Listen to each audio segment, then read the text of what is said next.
over to Susan to do the introductions. Perfect. Jen, okay, we're recording? Great. Okay. Welcome everybody. Welcome to our first and hopefully only ever virtual Big Boat series. I sat all day thinking about what we would be doing in a normal year today. We're glad we're doing this. We are very excited tonight to have our two Rolex photographers join us. And then tomorrow night we are doing a Mount Gay mixology class, and we'll put the details in the chat if you're not signed up for that yet. I just want to welcome you all. It's great to see so many familiar faces and names from Big Boats past. If you have won a Rolex at Big Boat Series, put that in the chat box too. We'll comment on that a little later. Just a request for you all to stay on mute as we go through this. Ask any questions or throw any comments out about boats or people or anything in the chat box. We figured out if we allowed everybody to make comments, we would get through about 4 pictures. So we want to just make sure that we can keep going, and you can see all these amazing photos from both of these photographers. For best viewing, we recommend you set your Zoom to full screen mode and speaker view.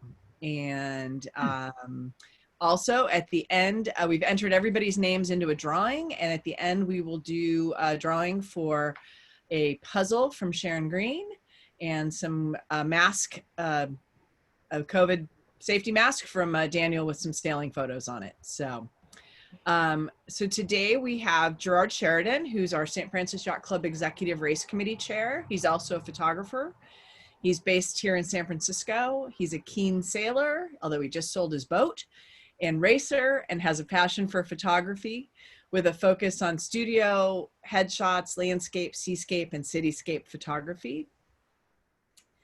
Danielle Forster from Forster Photography is joining us. He's originally from Switzerland. Tonight he appears to be back there in his photo. He became a freelance photographer in 1974 and has since covered 13 America's Cups, 12 Olympic Games, including Winter Games in Calgary, as well as the Whitbread Round the World and Volvo Ocean Races. He has had photographs appear in every major yachting magazine in Europe, the US, New Zealand, and Australia, as well as general interest magazines like Time and Stern. The America's Cups became stepping stones in his career. In 1986 and 87, Time magazine sent him for 5 months to Perth, Australia, and displayed his picture of winner Dennis Conner on their February cover. Daniel is now one of the official photographers in charge of Rolex yachting events. That means covering regattas, including Rolex Miami Olympic classes, St. Thomas, New York Yacht Club events, Rolex Fastnet Race, Rolex Big Boat Series, Rolex Swan Cup, Rolex Middle Sea Race, Rolex Sydney Hobart. He still manages some cruising, including sailing in the, I hope I'm saying this right, the Beagle Channel, including a Cape Horn rounding on a trip or a trip to the Galapagos. Daniel lives in Jamestown, just across the bridge from Newport, Rhode Island. Sharon Green is joining us from Ultimate Sailing. She also was our St. Francis Yacht Club America One team photographer. Sharon has been capturing electrifying images of performance sailing for more than 30 years. Her annual Ultimate Sailing calendar features the highlights of competitive sailing, and it's eagerly anticipated by yachting and photography enthusiasts worldwide. Sharon has been published in major boating publications, both locally and internationally, since she first took up a camera in high school. In recognition of her extraordinary accomplishments in photography, Sharon was awarded an honorary master's degree from the prestigious Brooks Institute in Santa Barbara, which is where she lives. She has a daughter, Michaela, and a son, Kieran, who have kept her busy. Sharon is happiest when she's on the water or hanging from a helicopter in search of the elusive image that can be called ultimate sailing. She says that her greatest satisfaction is when it all comes together, the anticipation, planning, organizing, traveling, and epic conditions that combine to create a thrilling photograph. The pursuit of ultimate sailing images never seems to grow old. 3 decades, and she still loves the challenge of creating memorable images for her clients and the calendar. So now I want to give Daniel a chance to say hello. Yes, hello. It's good to be here, but it would be much better to be in San Francisco today and the next few days. First, I just wanted to say thank you to San Francisco Yacht Club. And this is the mask, not this one, don't worry, but this is the mask you're gonna win. And it's Fashion Week, so I thought I should wear the special fashion for tonight. Moving along, I would like to thank, of course, the St. Francis Yacht Club, which was always welcoming us. Like, I wanted to say like no other club, but like only one other club, the New York Yacht Club. The conditions, the work there are spectacular and unique because you sit in the press office and you look out in the window and you can actually grab your camera from your desk and take a picture with the boats going past. So it's really a joy, and I call it a pilgrimage to go to San Francisco. I like to thank, of course, Rolex too, who supports us every year and all these events. And I think I stop here. I could thank my parents who wanted me to be a Swiss banker because they said, go work in a bank, that's where the money is. Over to you, Sharon. Okay, so. Hi, everyone. I'm Sharon. I'm really, really missing being in San Francisco. I look forward to my most favorite event every year, the Big Boat Series. And I have to say, since 1982, which was my very first Big Boat Series, I've only missed a few. Sometimes because I was working on the America's Cup, one was canceled or two were canceled, and or I was having a child. And so I've only missed a few. I really, really miss being up there and seeing everybody. I always feel like San Francisco and St. Francis Yacht Club is home. So thank you. And thank you, St. Francis Yacht Club, and everybody who's put this whole thing together today, because this is one of my most favorite events to get all those colorful pictures with incredible backdrop. So Great. on with the show. Well, thank you both for joining us. It's a real privilege to introduce both of you. I've met Daniel back in '06, and he actually shot two of my favorite portraits ever on the 2005 Big Boat Series and the 2006 Big Boat Series. So I remember him from that for sure. Oh, if you win, you get a good portrait. It was, yeah. It's can't use it anymore. It's too old now. That's cheating. But I'd like to remind everybody that, you know, professional photographers make their money shooting photographs and selling those photographs. So please respect their copyright. And if there are any images you would like from the photographers that you see tonight, please reach out and contact them. I'm sure they'd be happy to oblige either by doing a print for you or selling you the digital rights and so forth. So respect that's how they make their living. And I think everybody understands that.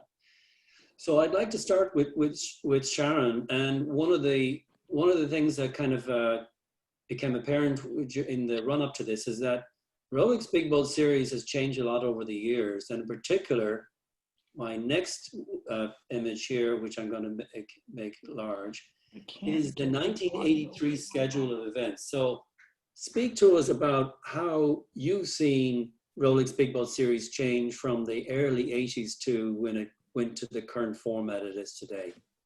Well, it was quite a grand event. You know, it was over a week long. And I remember the time I was living on the East Coast, so it was a great trip coming out to do the Big Boat Series. And in those days, it sort of started with a Friday evening, you know, get together, sort of registration or whatever. Saturday, a lot of practice. I remember sailing on board. That was an opportunity for me to hop on board for practice day. Sunday being the first race day. Monday, the next race day. Tuesday, a lay day, which always, you know, usually meant I was introduced to Chardonnay in the Napa Valley during one of those lay days. And then Wednesday was an evening race. So it always started later in the day and was always windy. I mean, it was like fresh to frightening. And then Thursday was another lay day, so you could party up big time on Wednesday night. And then Friday, another race day. Saturday, the last race day, and Sunday was the trophy presentation with I remember coming down to the club. Of course, everybody's, pretty dusty by then, and having those Ramus fizzes, the famous drink. And those were the great early days. And it was a really long event. And also, packed. I remember the club being packed and the harbor being packed, and but that was fun. Does anybody, somebody could actually put a comment in the comment box as to when it went from that format to the Wednesday evening reception, and then was starting racing right through to Sunday. So if somebody would put a comment in the box, in the chat box there, that'd be awesome. And that'd be great to learn when that changed. So in terms of the format of the event, but also what did you notice about the, what were the owners like back in the 80s versus the more recent years? Well, back in the 80s, there wasn't any pro sailing, so it was mostly owner sponsoring his team, and a lot of local boats, a lot of boats from all over, depending on if it was a Kenwood Cup year. During a Kenwood Cup year, we get a lot of the boats that came from the Southern Hemisphere, Japan, all over. I mean, it was amazing. The maxi yachts. And, back in the 80s, you look at the gear, you look at the equipment and the clothes people were wearing. I mean, people were sailing in jeans some of the time, and, those old Line 7 foul-weather gear, the white stuff. And also back then we had all these reaching legs and lots of color reaching legs. And it was always a challenge to photograph, because I was usually in like one of the small St. Francis whalers that, we nearly capsized a couple times. And actually we kind of did capsize it once. And then look at these boats with the spinnakers and bloopers, these old days of the spinnakers and bloopers, and lots of color, boats matching their spinnakers. Great. And also, if anybody in the audience would like to put it also in the chat area, when they think was the last big boat series where bloopers were used on the old Iowar boats. So that'd be great to see as well in the chat area. So you mentioned the reaching legs. I think we have a photograph here that shows kind of the stern wave kicking up, where that's probably one of the times where it nearly swamped you. Yeah, especially when we riding along their quarter wake. Exactly. So what were the challenges in terms of shooting this kind of photography back then? Because obviously you were shooting slide film and you didn't have autofocus and stuff. So talk to us a little bit about how you actually... Sorry about that. Talk to us about, hang on. So the challenges in those days was, it's not like digital where you could look into the back of your camera. It was film, and the film, you couldn't see anything if anything was going wrong. Everything was manual focus, manual exposure. And so the challenges was, basically keeping your lenses clean and dry. That was really, really hard. I remember just being trashed. I remember one time coming into the club, just dripping in water after, bashing around trying to chase these boats. Because remember, we're in a pretty small boat trying to chase really big boats. And, this is one of my favorite shots. This one has a story to it. I showed this in one of my presentations to a group of sporting photographers. And some lady put up her hand and she said, "How did you get all those boats to line up like that?" And I just remember going, I have absolutely no control. And, be so nice if I could just say, "Could you guys go back and do that again?" Somebody was out of line. I was reloading film. Somebody's spinnaker wasn't in perfect formation. And that's what I always remember this photograph for. And what I noticed as well in the 80s, just how international the competition was. So was that as a result of people going to Kenwood Cup in Hawaii? Yeah, when I was doing a lot of these scans and I was going through, and I've been also going through the Kenwood Cup stuff, is that you'd see boats that you see on the East Coast, in the South, that also go over to, you know, Europe and sail in Sardinia and the UK. And then they'd come to Hawaii, then they go to Sydney, Hobart. And I think boats got around a lot more back then. I love this boat, matching hull and matching spinnaker. And the shirts. I mean, what I noticed is like the foul weather gear, of course, is, you know, oilskins, but yeah, there's no such thing as technical shirts back then, or all just regular streetwear. So do you remember who this was here? I think it was this. This is Bill Twist and Jim Pugh, is it? yeah, and Jim Pugh. Yeah.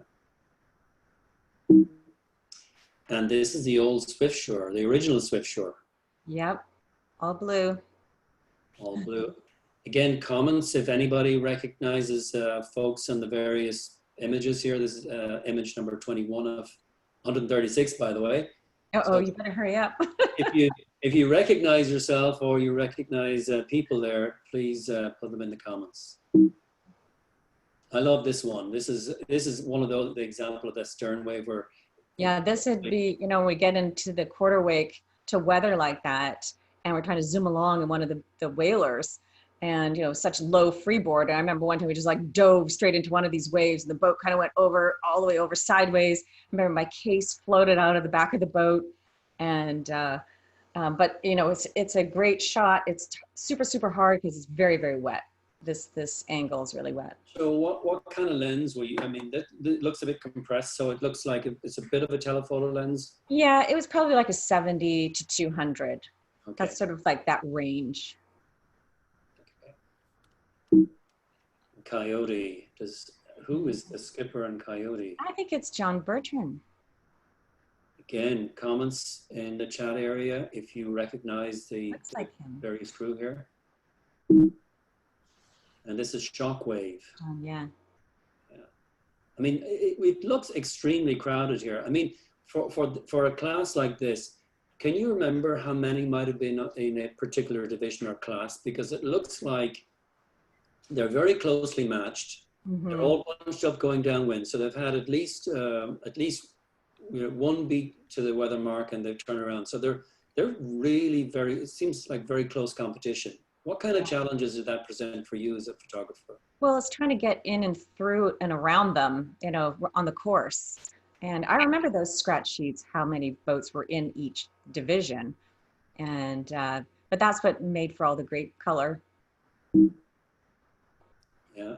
And of course, one of the things that I think Daniel and yourself would be the first to recognize is the importance of the driver that's in the rib with you or the whaler.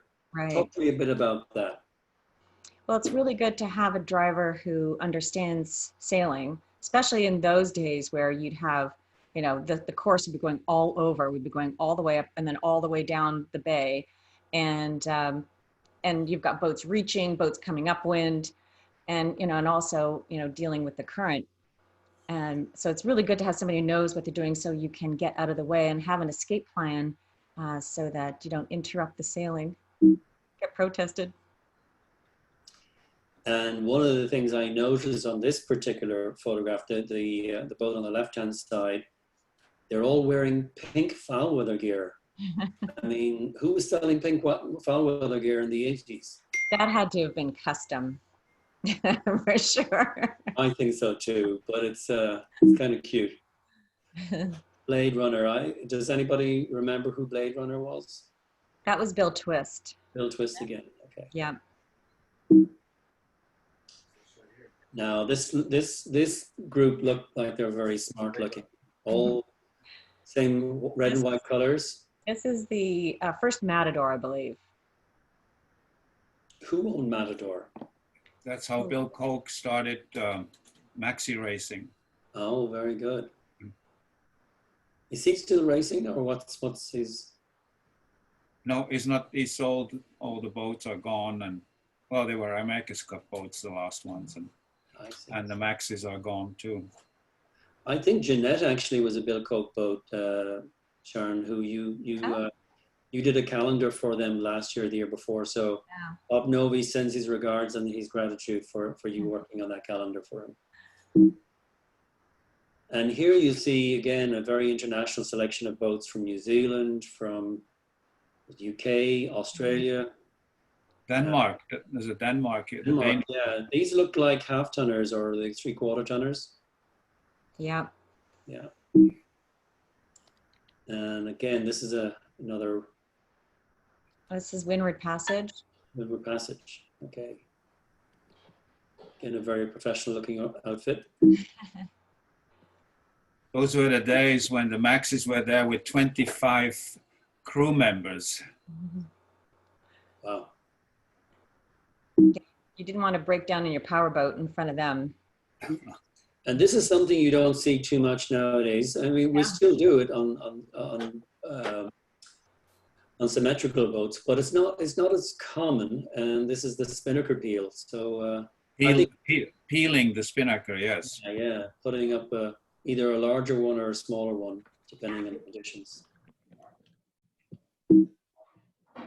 And these look like All the sleds. the sleds, yeah.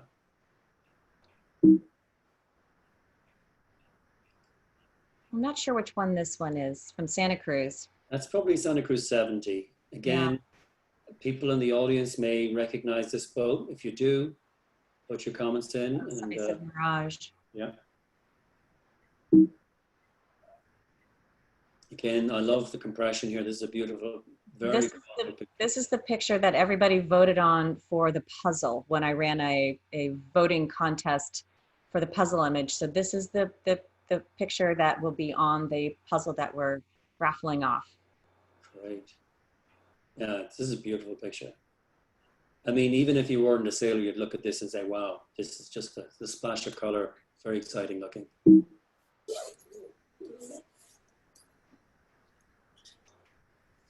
So I wonder, is that our chairman hiking in the rail at the very back of the white sleeves, Paul Gerard?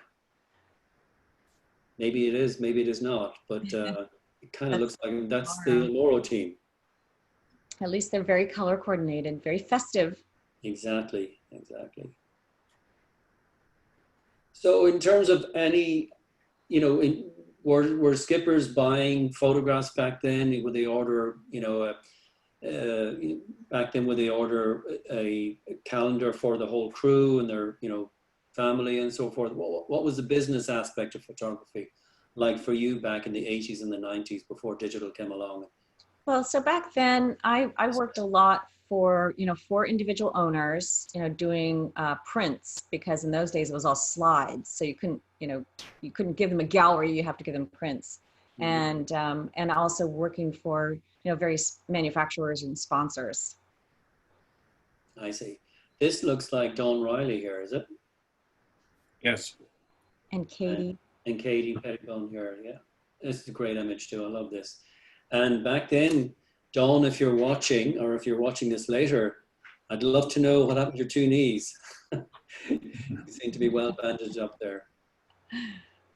And this is one of our first images of the One Design 48s, of which there's one remaining in San Francisco Bay. John Clauser owns it, called Bodacious. So there were quite a fleet back in the day here, weren't they? Yeah, we had a number of years for the One Design 48s. That's going into the 90s. I think 97 was one of the last years, maybe. They used to travel in. They did a whole circuit. Yeah. And this looks like Hasselblattner's boat. It has keels on the stern. Morning Glory. Morning Glory. And here we are again with Morning Glory's side shot here. See, they're all color coordinated. Yes, they are. Definitely. They almost look like Swiftsure tops back in the day, Susan. And this looks like an all-female crew, maybe bar one person, maybe one gentleman. But this is the Steinlager team. It's a 1D48, and Bob Garvey chartered it and raced with all the girls. Most of them had been on America Cubed. I see. That was Linda Lindquist on the back here. This looks a bit more recent. I think I recognize recidivist there, number 35. Again, in the comments, if you recognize the boats. Sagamore. Again, a very color coordinated team. Steinlager team again. This is a great image. I mean, you're obviously in a helicopter, but how close to the water are you here, Sharon? Well, we're above the mast and just spinning around. So I think I was actually with Carlo Berlenghi when I did this photograph, and we're spinning around the top of the rig, and I saw the guy out at the end of the pole. So I just kept, saying, spin around, keep going around, keep going around, keep going. And you're like, oh, you just keep spinning. And because I was determined to get that shot of the guy out at the end of the pole. So if I was the bowman, I was out there. That's a shot I would want to have in from my memories, and for my wall as well. That's a fabulous shot. When we went through, who's the driver here of this one? I think it's Rod Davis. Rod Davis, yes. And the one designed 48s. Again, a lovely lineup. They behaved well. They were listening to your orders. And this is more recent. This is now into 2005-ish. Does that sound about right? Yes. Yes, that's I know. This was one of those very precarious days outside. Genuine risk, yeah. Yeah, we went outside, I think, for the very first time that I remember.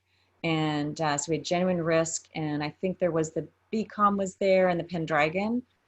And I had one of the protectors from Steve Lapkin, and one of my colleagues was driving, and it was a super, super hard ebb tide. And I remember we had to have a spotter because we had to power downwind to stay at the weather mark. And the waves were huge. We almost got submerged quite a few times. And that was a Japanese team back here, actually. Yeah, that would have been a Kenwood year. Mm-hmm. Now we're getting more recent. This is the J105s as far as I can tell. I think that there's J70. J70s, actually. I think it was before the Worlds. Yes, I recognize the green, white, and orange flag. One of the, I think might be the Mullins. Again, J70s a couple of years ago. And this is Bad Pack from the Pack 52s. Yeah, that was a really good year, really colorful, having that, having the Pack 52s come in and, show us some more color again after quite a few years of all white boats. Mm-hmm. A lot of local sailors in this. Is Invisible Hand. This is, sorry. That is inconvenient. My phone rings on the computer as well. But this is Frank Slootman, who took a company public today, or not today, but a few days ago. So he's a happy man, but he no longer owns Invisible Hand, but hopefully we'll see him back on the scene again in the not too distant future. But I love the graphics on this boat. Again, a lovely helicopter shot of the Pack 52s heading out the bridge. Kind of fun. Daniel Forster and Sharon Green are going through all their old photos from. Oh, really? Yeah. Thank you.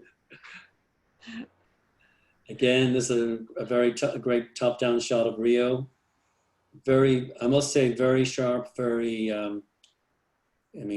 great exposure here, and really in very good focus. So some people have asked, what kind of camera gear do you use, Sharon?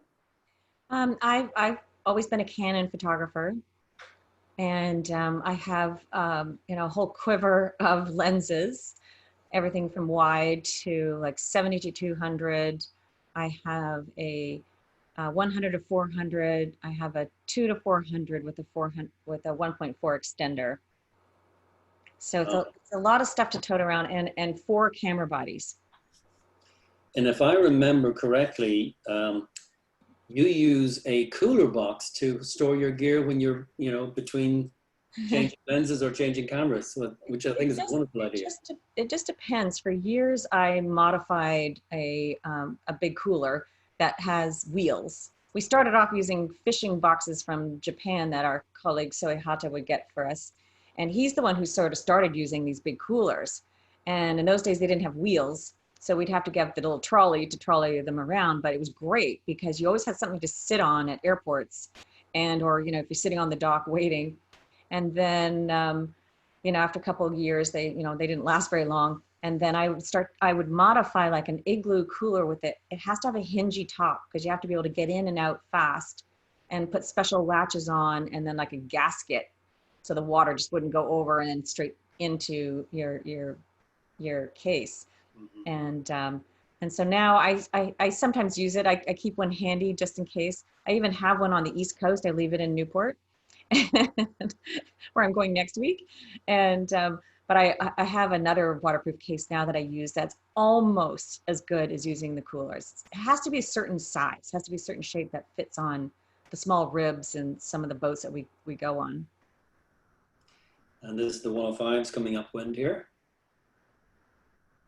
in Rio again. And I like this shot because it gives context as well to the race tech finish. All the people out with their phones, taking photographs, watching the finish coming down. And so this is something I see in both of your photography. Talk to me about this and how it's done. This is an underwater housing that I put mine on a pole. I think Daniel holds his by hand. It just depends what kind of boat you're in and the top sides. And so I have a pole. So the camera's in a housing with a dome, so like got a big dome. And I have mine on a pole with a shutter extension. I So do it's that all too. I do the same, yeah. And then you just sort of dunk it at water level, sort of in and out, sort of trying to capture. You can't really see what you're shooting, so you just have to guess. I always look at the reflection in the dome to make sure that I have the boat in the picture and I'm not just taking pictures of the rig, or I'm just taking pictures of the water. You too. So you found out that trick too. So this is Swiftshore. This is Swiftshore 2. It's like Kleinman's boat, and that's Steve Taft driving and skippering the boat. A lot of local sailors on that boat. And now we're up to last year. This is the Classics racing last year. That's Mayan in the background, and in the foreground. Susan, help me out. Who's in the foreground here? I'm not sure, but I see Bo Rolex boat behind it. Yes, I see the Mayan sign. Maybe Bo can put that in the chat area. Oh, he says Water Witch. Water Witch. And I think this is the IC-37. Yeah, it was the first one on the West Coast. Yeah. Flying Jenny, I think it was called. Mm-hmm. Yep. Yeah. A lovely photograph. What I like about this is, you get the expression of the skipper, the helmsperson, the main sheet trimmer, and the concentration. So, I mean, is that something both of you look for? You're looking for the expressions and pieces, the people, or are you really looking more at the boat and stuff? Oh, I love to shoot close up, and especially on those long weather legs in the bay, and you can kind of tuck in to leeward of them. And in that case, I was trying to catch the helmswoman, Sandy, driving the boat. Yeah. And this is Wizard, I believe. Merlin. Merlin. The Merlin, rather. I don't know your Wizard. lights. Yes, Merlin. But trying to remember the designer and the builder of it at the time. Bill Lee. Lee. Wizard. That's how He's I the got wizard.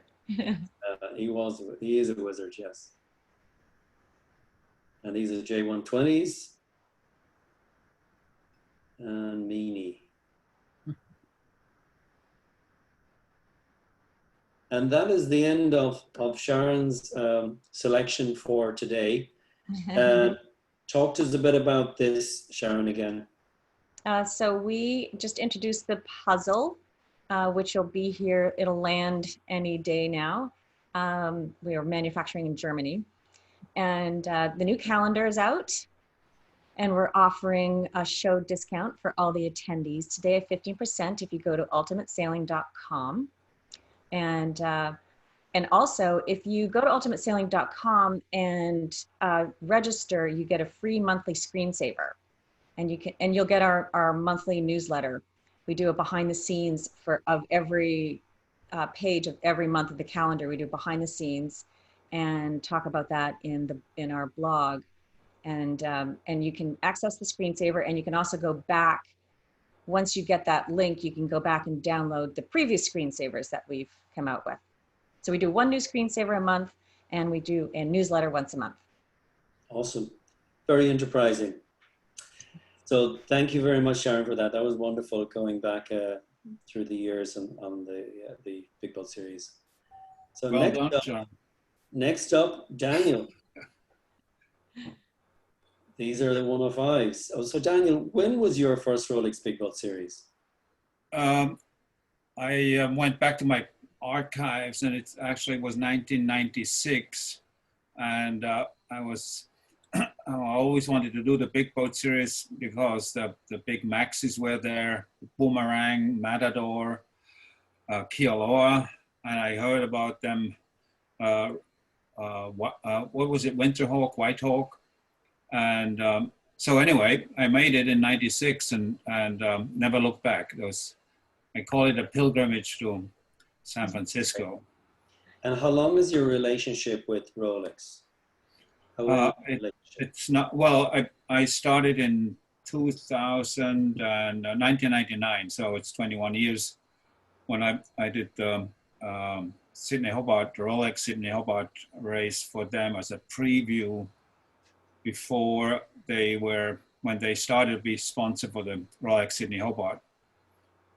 And but I worked for Rolex Geneva, and this regatta I do for Rolex New York, and then every 2 years I do the Hong Kong regatta, the Rolex China Sea race for Rolex Hong Kong, which got canceled this year, unfortunately. It's going to happen next year. So it was always a good relationship because they provide you with the means to do a perfect job. So you can, a sailing week like that, you do 1 day in a helicopter. Hopefully one day you go before and you go on board the day before the first race. And then you're out in the bay. And as Sharon said, the challenge is to be at the right place at the right time. This one is Daniela, that windsurfer, I wanted to say. Kite surfer, yeah. Kite surfer is Daniela Moros, a multiple world champion and Rolex, double Rolex, Woman of the Year. And she just went through the whole fleet in full control and had fun. That was an amazing view to see her going through that fleet with not tangling the lines into the top of the mast.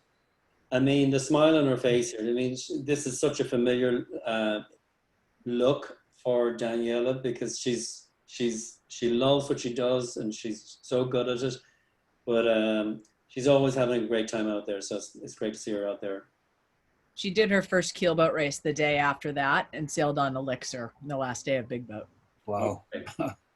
So this lineup, that's what we're looking for. That's always the last day.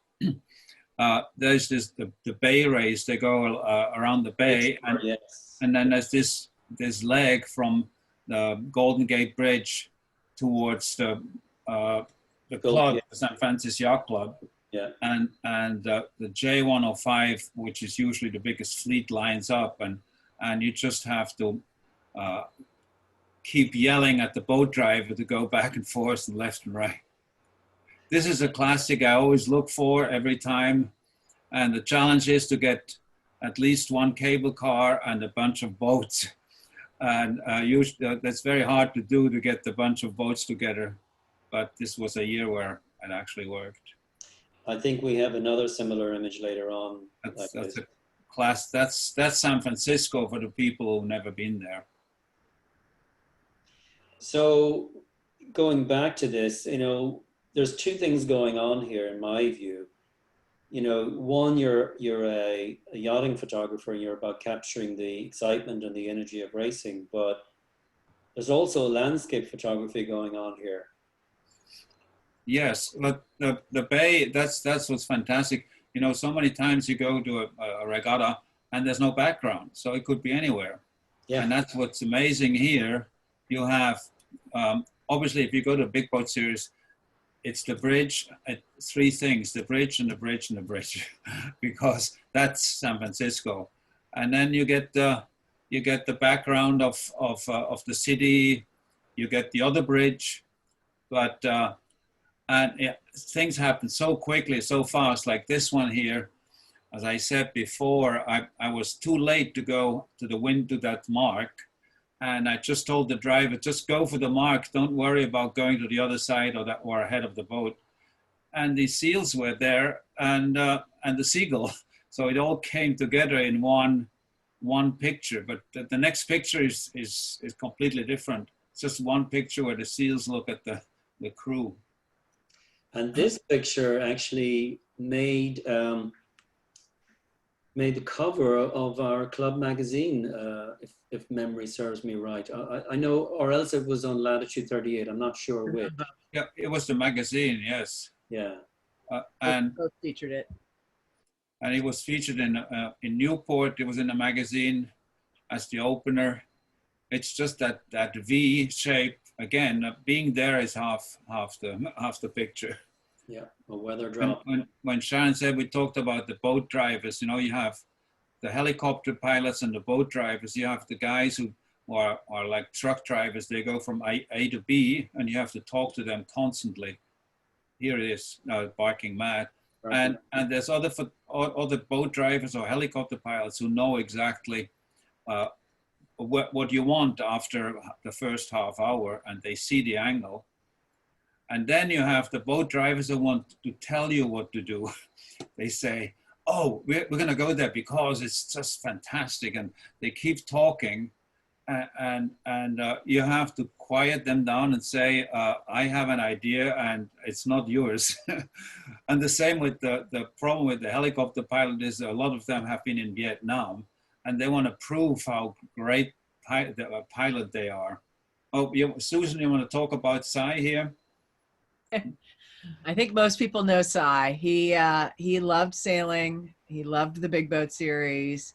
He loved getting his picture taken, and I know we all looked forward to when he was on the podium at Big Boat because he would tell us a joke.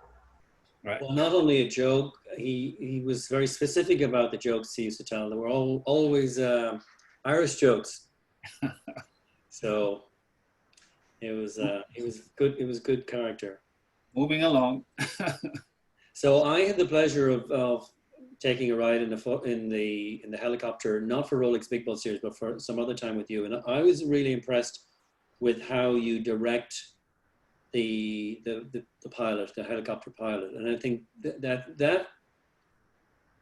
and I think this goes for both of you in terms of how you direct the driver of the boats as well. That is part of, because essentially you're setting up the composition and you have to you're looking at the image and you've got to figure out, how do I communicate quickly and with a sense of urgency? This is what I want. Is it difficult sometimes to describe what you want and to get them to do it? Yeah, a lot of times, for instance, the starting line, you go there 5 minutes before the start and you tell the pilot exactly where you want to be, the height and the angle, and then I just want to change my profile picture because I have a few others lined up. But anyway, yes, you basically you give them a sailing lesson, and That's the one with the cable car. That Yeah. picture. Twist, And you have to think what you're gonna do and tell the helicopter or the boat driver what's coming up at the mark, so they are aware and ready. And this is the picture we talked about when they finally went outside, and these two boats have canting keels, and these were the first Maxes with canting keel. It was very beginning, and it was amazing to see. It was Roy Disney's Pie Rocket and Morning Glory. And they went out there and they never had a problem. I don't know if you remember, there are 80 footers with canting keels, and it was a new technology. And they went all over they sailed in Ireland, they sailed in the Mediterranean. I was amazed about the technology that they never had a problem with these keels, because a lot of things can go wrong. Well, I do remember I was in Cork in '04 when Hasso and Roy Disney were there with these two boats. And halfway through the regatta, that was Cork week, Hasso decided he didn't want to play anymore. He thought it was getting too dangerous or too close to the mark. So, yeah. I was there with Pie Wacket with the Disney. Were you? Yeah. You remember? Yeah. So this is the foreground action. The picture where it's about the foreground, not the background. But I've been trying that year after year, and then the boats don't come close enough because the tide decides which way the boats go in the bay. That's another thing. And speaking about that, that's what I found out. That's well, there's another picture coming up. Anyway, that's the Japanese boat. That's Beacon. Where I told the driver, we can go closer, don't worry. And the helmsman didn't see us. And the next thing you know, the driver went full on, and all the people in the boat were on the floor, because it was either us on the floor or the bowsprit going through the photo boat. Yeah, so that was a harrowing experience. Yeah, I think you've had one or two of those over the years, Daniel. Yes. The worst one, Sharon was there when the trimaran came towards us, and almost we were 3 feet from getting hit by the trimaran, who came at us at 35 knots, and the boat driver doing the wrong thing. Yes, this I think is a lovely and big wide landscape picture. You got the blimp up on top, you got the moody sky and the dark clouds, and you got the fog coming in, and then you've got all these boats coming down on different jibes. This is a really big scale shot. This deserves to be printed and put up on a big wall.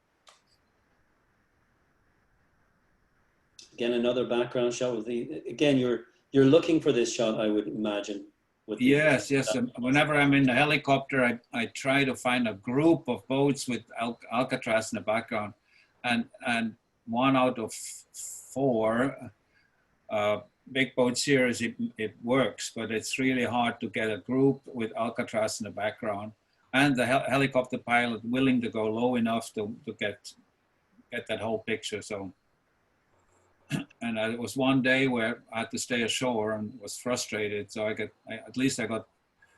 the ambiance with the ferry and the finishing boats and the people taking pictures from the peanut gallery.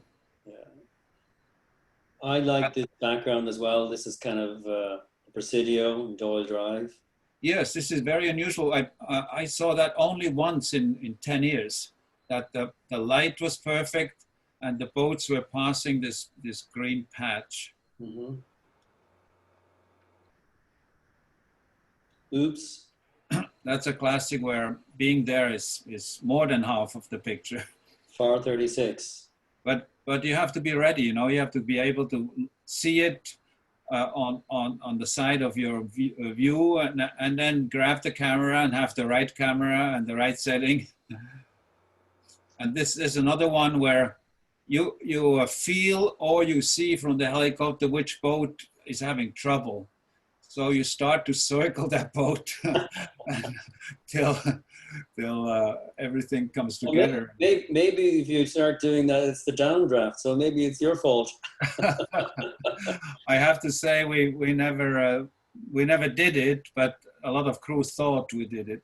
Yeah, this was during the FAR 30 Worlds as well. I think it coincided with one of the big boat series. Actually, it's the big boat series, but It is, yeah, but it was their Worlds that year. maybe it was well. before the Worlds. Yes. Yeah. So there's a story behind this one. Yes, that was the helicopter pilot who said, "I'm not going to go down there. It's too dangerous to be under the fog, and then we get lost in the fog." So I said, "Okay, instead of going home, let's just go up." And then again, everything came together. The light was perfect, and then this colorful spinnaker showed up in the sunshine, and half the bridge was still there. It was a combination of many things, where being there is half the picture, but you have to be ready and then tell the pilot not to go home. Yeah. This could be Elixir, actually. I'm not sure, but it might be. It might be Santa Cruz 52.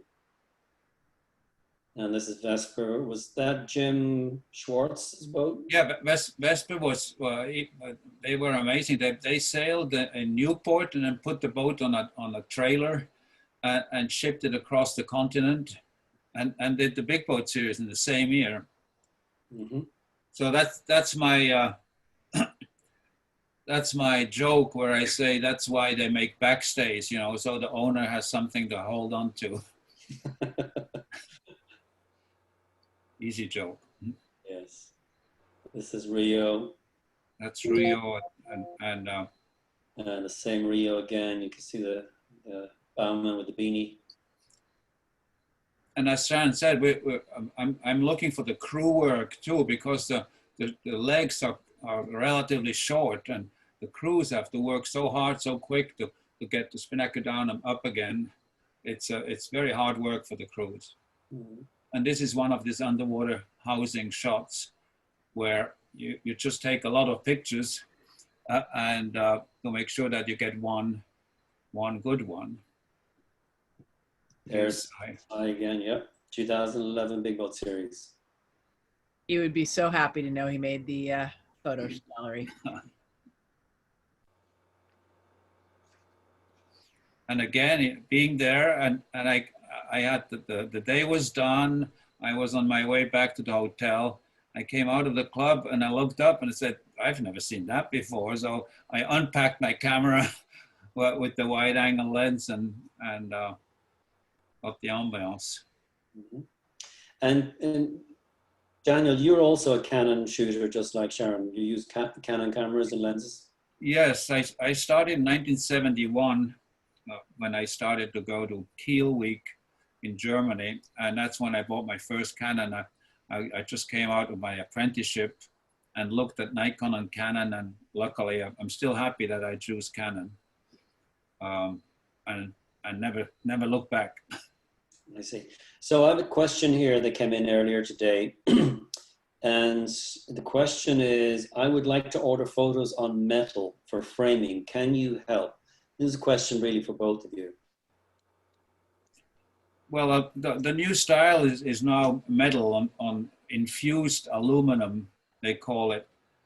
And so people like just to have the clean sheet of aluminum on the wall. But I've done frames too, where it's like a box with a thin black frame around where the aluminum sheet is like floating. So it's a frame on the back. It's like a little box, but it shows up as a black frame, and the aluminum is like floating inside. Very good. And you, Sharon? Yeah, I've done a lot of them. They're very techy looking, and I did an airplane hangar for one of these very famous sailors just over here in Santa Barbara, and we did one that was 8 feet long on the long side. Well, actually, we did 2, and they look gorgeous. But they look great in certain places. I have them around here in my office. You can't see them because I have my virtual background on, but I have them around my office, and I like them in my office. And we do a lot of them. It's a clean look, yes. Yeah. And a I think that's Swift Sure. it And is too. sometimes Steve, my assistant, and I will look at pictures and I say, well, this could look good in black and white just to change the rhythm, all these colors, or a sepia, which they had in like the old days. Mm-hmm. And sometimes it works. Great.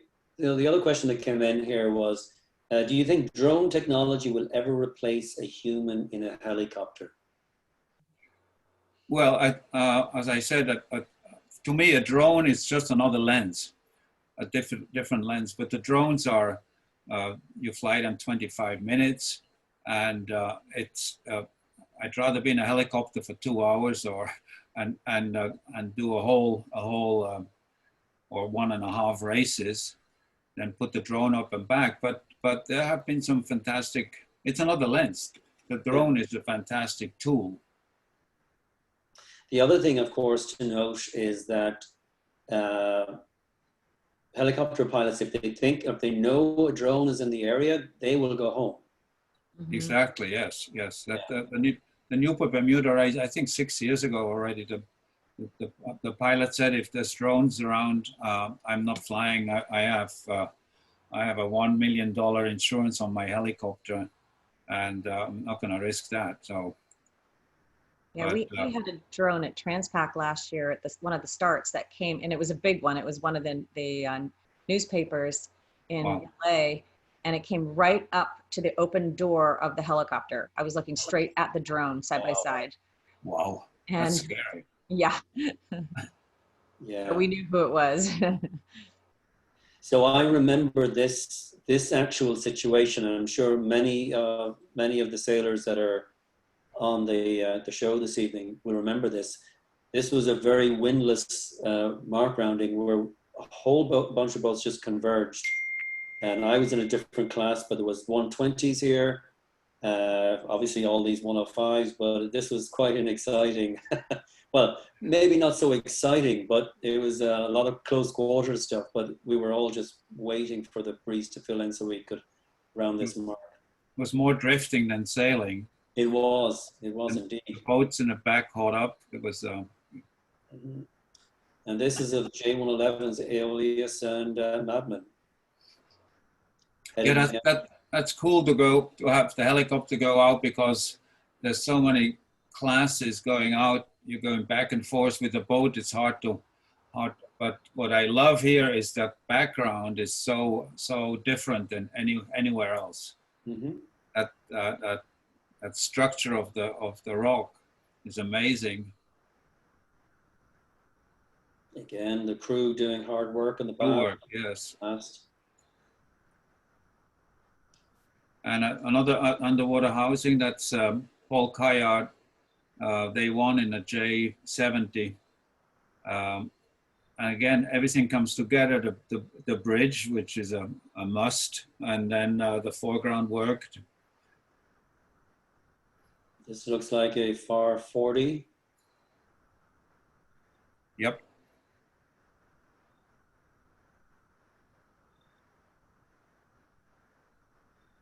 Yes, the Morris 52 and Scorpio. Actually, I was on Scorpio that year there in the black and white version. Yeah, when it's gray and foggy, sometimes I just go to black and white, because then it works better than a gray color photo. And this was obviously all about the shadow. Mm-hmm. Expeditious Express 37. And it's nice, we go out for the last race when the sun is already low and the shadows are longer. We're approaching the end of the presentation now. So if you've got questions, or are there any questions actually Susan or Jen in the chat area? Not that I've seen so far. If you posted one, repost it, please, because I missed it. And this is, you look after the sponsor. If you can't get the name, at least you have to get the crown in there. Yes, this is CNC 30. Yeah.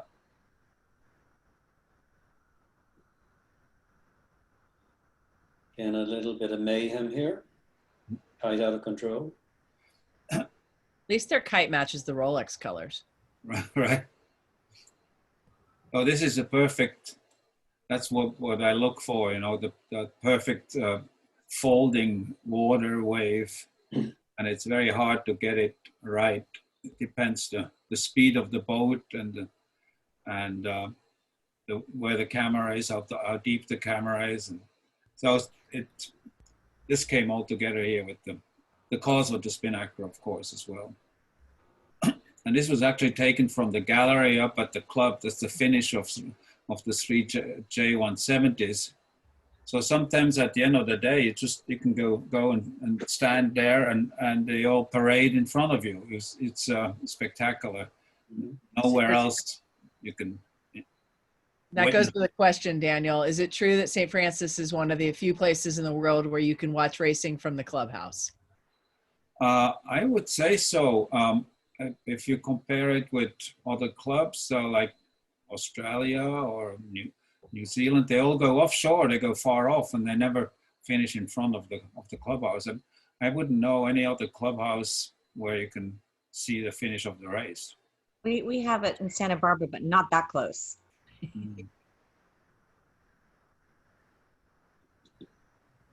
Rosebud. So this is Walter, who was the CEO of Rolex New York for many, many years. He's Swiss and we spoke Swiss German together, and he's always a jolly good fellow.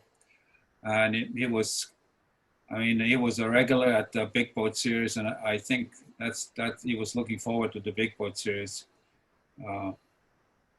Whenever he could come, he would show up. I see. It's John Kilroy and Rosebud, Roger Sturgeon. Sturgeon, yeah. And then this is the skipper of Winnetou. He was German. Cannot remember his name off the top of my head, but he had a very well put together Santa Cruz 52, and I think he did the Transpac in it as well. It's Walter Fisher. That's the CEO of Rolex New York. Right. And that is the end of the photographs for this evening. So if there's any other questions, Susan? Where do you buy, first about Sharon and Daniel, where do you buy your equipment? Oh, good question. There were times when we went to Japan, and our good friend Soe Hata organized a shopping spree in Tokyo. But normally, when I was in Switzerland, I bought them in Switzerland because I was working with Canon Switzerland. And but the United States, I just buy them like where everybody else is buying them. Whoever has the best prices. I usually buy from B&H in New York or Sammy's in California. Mm-hmm. And Chris Boom, you sent me a question as well, Chris, to ask Sharon. Sharon, is there any chance you will ever find the photo of Al Magores from the 1982 Admiral's Cup that I sent you? I would love to have a copy. Chris Boom. Yes, Chris, I did find it. Yes, I do have it. It was 81, but if maybe I can send you an email, and I would love to get it. So okay. I'll talk to you later. Thanks. There's another question. How do you clean your equipment after getting drenched with the salt water? Daniel? Oh, I have a good story. Our good friend Guy Gurney he's one of the famous photographers. He slowed down a little bit lately, but he had this great story where he was in an island, I think Antigua, and his boat in the waves, his little boat capsized, and the cooler was open. You know, we have coolers, but you have to close them. So he put fresh water in the cooler and put the cameras in the fresh water because the salt water is very bad. And he went to Cannon, New York. He shipped the cooler with, to New York, and they said, well, do you have an aquarium? Because you can just keep the cameras in the aquarium. We can't fix those cameras. So, but to clean them we have this waterproof. I have waterproof box. People have Pelican boxes, the black ones. I have an Italian similar box where you can throw it in the water, it floats. And it just open it, take the picture, put the camera back in, close it, and tell the driver to go to the next mark. And sometimes I clean the cameras with alcohol, or the thing is the salt water goes into the little places where you can't actually clean it. The new cameras we have, they are actually rainproof. For the last 8 years, you can work in the rain. The salt water is a problem. So they're pretty good protected. And I just take a hot towel, a towel with hot water, and wipe them down. What about you, Sharon? I do the same. They still get corroded all around your contacts, any place that you can, battery contacts, anywhere, they get corroded. The lenses get thrashed, and I'm really, bad at cleaning my equipment every single day right after working. But I do use like soft cloth on the lenses when we're out on the water. They're actually old, cloth diapers that have been reused. I buy them at West Marine, and they're really, really soft and absorbent. It's better than lens cleaner and anything else. And so on the water, that's the constant battle, is keeping the lenses dry. And now that everything's out of focus, it's still, you got to make sure that everything's clean. I think the greatest challenge is making sure, if you're going to change lenses anywhere near water or outside, is to turn off the camera so there's no electrostatic. But that's my biggest challenge, is keeping the sensor clean and trying not to change lenses while I'm in the helicopter flying somewhere offshore. And this happened to me recently where one of the cameras packed it in, and I had to switch lenses in midair, and that's not a good thing to do. Try and avoid that. Yeah, the spray is a big problem, and so, but I send my camera in every year, at least once a year. I send it to Canon to clean the sensor, because you have these little drops, and it's very annoying if you do the Photoshop and you have to clean every camera, every photo. You have to clean them. These three little dots, where they are. I send my cameras in pretty much after every major photo shoot. Right. So we have a random number generator running. Mm-hmm. I believe, Jen, are you running that to see who wins the prizes? Do we have a winner? We do. Or winners? So for the Daniel Forster mask, it's Lourdes Livingston. Yay, Lourdes. And for the Sharon Green puzzle, Susan and David Hood. Congratulations. We will reach out and coordinate getting those to you. Thank you, everybody, for joining us tonight and being part of this and asking great questions and having good commentary.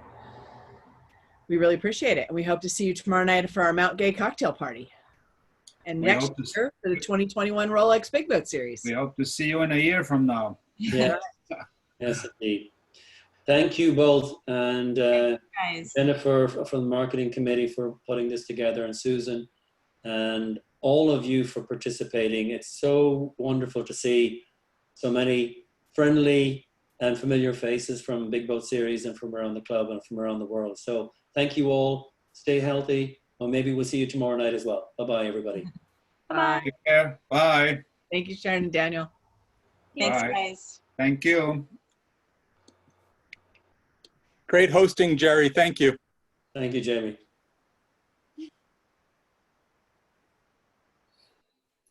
We're good to go. Good to go. Thank you. You can go have wine now, Daniel. I finished my 1 glass a day. Late there. Is it like 10 o'clock there or something? Yes, it's 20 past 10. So Oh, wow. past my bedtime. Oh, I'm sure Steve has either a cool one or a nice bottle ready for you to start getting into. It's Netflix time.